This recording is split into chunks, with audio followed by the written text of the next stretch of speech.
Assalamualaikum warahmatullahi wabarakatuh. Apa kabar sobat sekalian? Jumpa lagi di channel Rahmat ini. Kali ini kita akan membahas berita dan masih hangat diperbincangkan, yaitu yang disampaikan oleh Anies ya, meminta masyarakat tak pilih capres tukang ngipul ya. Jadi kalau kalau di masa lalunya tidak peduli, jangan harap besok peduli. Ini sesuai dilansir oleh populis.id, dan kita ketahui siapa yang sering ngipul ya pasti sudah menjadi rahasia umum, dan harusnya ketika track record atau rekam jejak seseorang itu sudah sering ya tidak menjalankan apa yang ataupun keberpihakannya kepada rakyat itu sudah jauh ya, harusnya gitu ya, harus menjadi aware bagi masyarakat untuk waspada. Ini sesuai dilansir oleh populis. Langsung saja kita baca dan kita ulas. Populis Jakarta, calon presiden usungan Koalisi Perubahan Anies Baswedan meminta masyarakat untuk tidak memilih calon presiden yang sering ingkar janji. Menurutnya, calon presiden seperti ini jelas membuat masyarakat sengsara jika keluar sebagai pemenang pemilu. Izinkan saya dalam kesempatan ini mengajak kepada kita semua, mari kita konsisten. Kalau kita ingin memperjuangkan keadilan, maka pilihlah mereka yang memiliki rekam jejak untuk menunjukkan keadilan. Untuk menghadirkan keadilan, kata Anies Baswedan dilansir dari YouTube Kompas.com Minggu. Ex-Gubernur DKI Jakarta itu mengatakan untuk memilih calon presiden masyarakat harus jeli, jangan sampai mereka hanya terpikat pada janji-janji manis capres tanpa melihat rekam jejak yang bersangkutan. Rekam jejak bukan sekedar rencana dan janji ke depan, tapi tengok ke belakang apa yang sudah dikerjakan, karena itu adalah bukti, tuturnya. Lebih lanjut, Anies Baswedan mengatakan rekam jejak seseorang capres adalah gambaran kepemimpinan di masa depan. Jadi jika seorang capres bermasalah di masa lalunya, maka masa depan bangsa juga tidak akan baik jika berada di tangannya. Kalau kita mau melakukan pemilihan, mau menekuk apa yang akan terjadi besok ya, tidak bisa kita melihat janji hari ini, tapi tengoklah apa yang sudah dikerjakan di masa lalu. Bila di masa lalunya tidak peduli, jangan harap besok peduli, lanjutnya. Anies Baswedan juga bicara mengenai kriteria cawapresnya. Salah satu syarat yang diinginkan oleh Anies adalah partainya harus masuk koalisi terlebih dahulu. Kalau ada aspirasi yang mengusulkan seseorang dari partainya, maka partainya harus menjadi bagian dari koalisi. Kalau tidak menjadi bagian dari koalisi, ya tidak fair. Itu kan prinsip yang sangat sederhana, ujar dia. Kalau terkait dengan pimpinan partai atau anggota partai, maka mereka yang berada di dalam koalisi otomatis, tambahnya memungkasi. Ya itu ya sobat sekalian, terkait dengan pentingnya ya dalam kontestasi pilpres ini ya, memilih pemimpin yang tidak ya capres yang tidak tukang ngipul ya, tukang bohong ya, menyampaikan A, dan ini memang hampir semua gitu ya.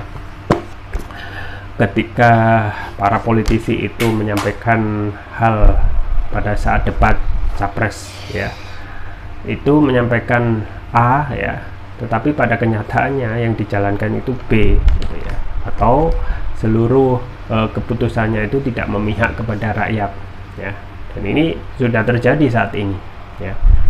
Nah, kalau kita melihat track record Presiden Jokowi, banyak sekali hal-hal yang sudah disampaikan ya, tetapi tidak dilaksanakan atau jauh keperbaikan ya, tidak lebih cenderung berpihak kepada rakyat ya. Nah, mau dikatakan apa gitu ya, apakah ngibul atau ingkar janji?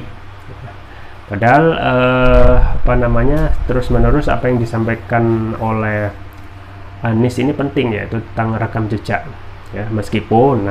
Meskipun ya rekam jejaknya baik, bisa jadi pula gitu ya, ketika menjalankan pemerintahan atau sudah jadi RI 1 ya, apa yang dijalankan kebijakannya itu bisa juga ya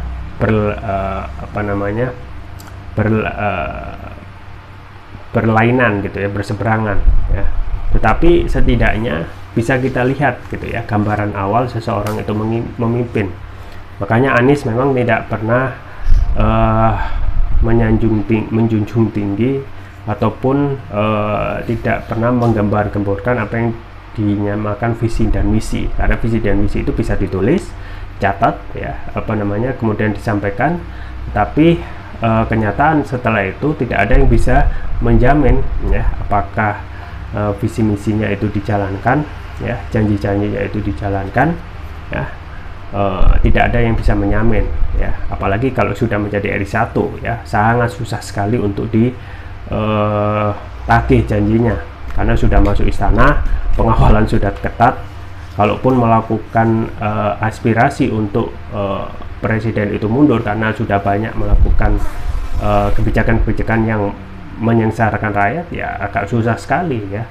Pasal 7 misalnya Undang-Undang 1945 ya, amandemen keempat ya, dalam teknis ya memakzulkan presiden itu ya luar biasa rumit ya, dan waktunya lama, tidak seperti sekejap gitu ya, 1 bulan selesai, enggak gitu ya, waktunya lama dan memang dipengaruhi oleh keputusan politik daripada keputusan hukum ya.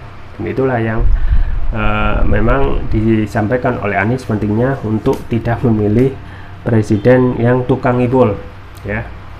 Nah, kalau kita melihat track record pemerintah saat ini, banyak sekali janji-janji politik yang disampaikan di awal tetapi tidak dijalankan ya. Misalnya ya, janji tentang untuk tidak mengutang ya. Ya, tetapi pada faktanya utang kita justru ugal-ugalan gitu ya. Utang kita sekarang sudah di angka 7 ribuan lebih ya, dan dipastikan pada saat akhir pemerintahan Presiden Jokowi utang itu bisa sampai 10.000 triliun ya. Dan itu belum utang BUMN ya. Jadi BUMN yang ada ini, yang badan usaha milik negara, justru lebih banyak membebani ya daripada memberikan keuntungan ya, karena di situ ada utang ya yang sifatnya ribawi, yang bunganya eksponensial, tumbuh terus menerus, tapi dalam hal diserap oleh masyarakat juga minim gitu ya. Makanya terjadi krisis di mana-mana, termasuk juga BUMN karena resesi ini ya. Ya, jadi utang itu terus menerus ugal-ugalan. Pada pemerintahan Presiden SBY terakhir utang itu paling enggak 1.800 atau 2.000 ya. Tapi sekarang ya minimal ketika sudah akhir ya bolehlah 3.000 ya, karena berbagai macam persoalan. Tetapi ini justru ugal-ugalan ya, sampai 7.000 triliun ya. Dan ketika dikritik terkait masalah utang, sudah menjadi kebiasaan ya, membanding-bandingkan ya, padahal ojo dibanding-banding kayak ya.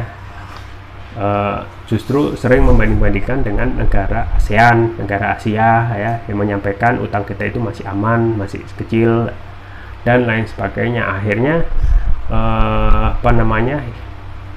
terlihat bahwasanya utang yang diambil itu hal yang biasa-biasa saja. Padahal ingat ya, yang membayar utang ini ya adalah ya pada akhirnya adalah rakyat ya, bukan dari kantong para pejabat ya, bukan kantong dari presiden. Yang bayar itu rakyat ya, karena APBN kita yang 90% itu ya 2023 itu mayoritas dari pajak, dan pajak tidak lain tidak bukan dari rakyat gitu ya. Dan banyak sekali juga ketika kita sudah masuk dalam jebakan debt trap ya, itu juga sangat mengkhawatirkan ya. Misalnya debt trap utang dari Cina yang bunganya membumbung tinggi ya, misalnya proyek kereta cepat Jakarta Bandung ya, yang awalnya bisnis to bisnis ya, pada akhirnya kita ketahui akhirnya juga tidak mampu membayar itu semua ya, dan akhirnya yang membiayai itu semua adalah APBN ya, dan akhirnya rakyat juga yang harus dikorbankan ya. Jadi banyak sekali hal-hal ngipul ya, itu dari satu hal saja ya. Dari hal yang lain, misalnya yang bersentuhan dengan rakyat adalah bagaimana impor ya. Ini juga sangat mematikan UMKM di negeri ini ya. Impor itu deras sekali pada pemerintahan Presiden Jokowi ya. Misalnya impor beras ya, padahal potensi di negeri ini luar biasa besar. Tanah di Indonesia luas ya, petaninya banyak, sawahnya luas ya, tetapi ketika panen raya justru mengimpor beras ya. Dan kembali lagi yang dirugikan adalah rakyat, para petani ya. Mereka pasti berpikir buat apa nanam padi yang pada akhirnya ya harga itu turun dan terus merugi, karena ketika panen raya yang justru adalah impor beras ya. Ini yang juga kita khawatirkan, kita itu yang negara kaya raya, gemah Ripalo Jenawi, penghasilan alamnya luar biasa ya, dari beras ya, garam ya, kedelai ya, dan semuanya itu kalaupun kurang ya, produksinya sebenarnya bisa diusahakan untuk intensifikasi dan ekstensifikasi ya.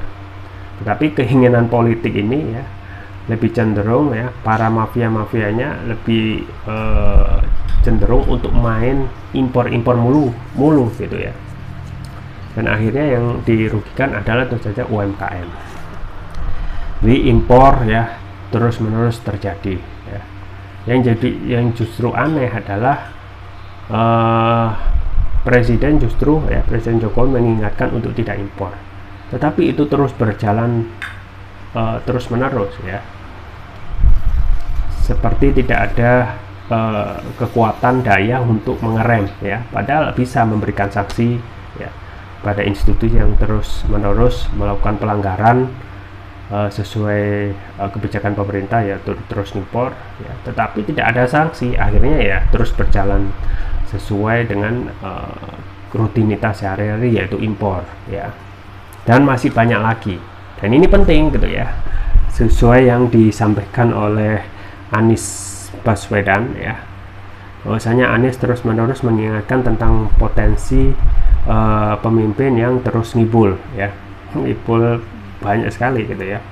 Nah, kalau kita melihat face to face ya antara Presiden Jokowi dengan Anies ya, memang tidak bisa dibandingkan ya, apple to apple ya, karena Presiden Jokowi ya, meskipun di Jakarta ini setelah reformasi ini termasuk tergolong orang baru gitu ya, tergolong orang baru dibandingkan dengan Prabowo yang sudah malang melintang di dunia militer, termasuk di sudah ikut kontestasi pilpres ya.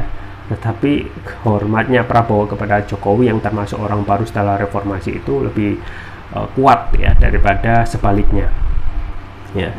Jadi Jokowi yang kita ketahui ya baru menyelesaikan sebagai wali kota Solo gitu ya. Ketika menjadi gubernur DKI Jakarta ya, itu tidak selesai satu periode ya, langsung ya. Kita ketahui di situ juga ada ngibulnya juga ya, bahwasanya tugasnya untuk menyelesaikan Jakarta ya, tetapi justru dia juga yang mengingkari ya, akhirnya tidak menyelesaikan masa periodenya sebagai gubernur DKI ya, satu periode pun belum ya, akhirnya jadi presiden ya. Nah, setelah presiden ya tidak selesai dari situ gitu ya, pada saat hal-hal yang tidak kebijakan yang tidak populer ya juga banyak sekali ya. Jadi misalnya kereta cepat Jakarta Bandung diusulkan ya, tetapi ketika proyek ini berjalan, ibu kota mau pindah gitu ya, ini kan aneh ya. Bagaimana transportasi Jakarta Bandung itu bisa dipercepat ya, tetapi di saat yang sama melakukan ya, mengusulkan ataupun ibu kota ya harus dipindah ya, dan masih banyak lagi. Dan ini juga penting ya kedepannya ya, ketika satu partai yang dulunya katanya wong cilik ya, menentang keras BLT ya, tetapi ketika sudah menjabat ya sudah beda gitu ya sikap dan juga pemikirannya. Yang awalnya pro kepada wong cilik, tetapi ketika sudah menjabat justru ya pro kepada oligarki ya. Ini juga tentu saja berpotensi terjadi pada ya Anies pula gitu ya. Karena tidak mungkin demokrasi itu kan kita biayanya mahal ya. Biaya gubernur itu sampai 200 miliar ya, apalagi biaya presiden sampai 1 triliun karena melingkupi wilayah satu Nusantara ya. Makanya kalau partai tersebut sudah banyak ngibulnya ya, termasuk petugas partainya, turun-turunannya yang di-endorse oleh petugas partai itu kurang lebih ya tidak akan ataupun bisa digambarkan ya ke depannya gitu ya. Maka jadi aneh ya ketika banyak sekali ya keberpihakan partai the ruling party yaitu PDIP, termasuk petugas partainya lebih pro kepada oligarki daripada rakyat. Itu bisa dilihat dari kebijakan-kebijakannya gitu ya, menaikkan harga BBM ya, menaikkan harga minyak goreng ya, termasuk juga pindah ibu kota ya, kemudian juga mengeluarkan undang-undang ya yang tidak pro kepada rakyat ya. Anehnya ya, rakyat juga masih memilih ya, suara PDIP the ruling party itu masih besar ya. Nah, ini juga tidak tahu apakah mereka sadar ya terkait dengan track record partai tersebut dan juga petugas partainya, atau ya main coblos-coblos saja gitu ya, tanpa berpikir terkait keberpihakan keberpihakan partai, termasuk juga petugas partai kepada rakyat daripada oligarki. Kita tunggu saja ke depan tentang kontestasi pilpres ini ya. Semoga negara ini menjadi lebih baik lagi. Itu saja yang bisa saya sampaikan. Semoga bermanfaat. Jangan lupa like, share, dan subscribe. Sampai jumpa lagi. Wassalamualaikum warahmatullahi wabarakatuh.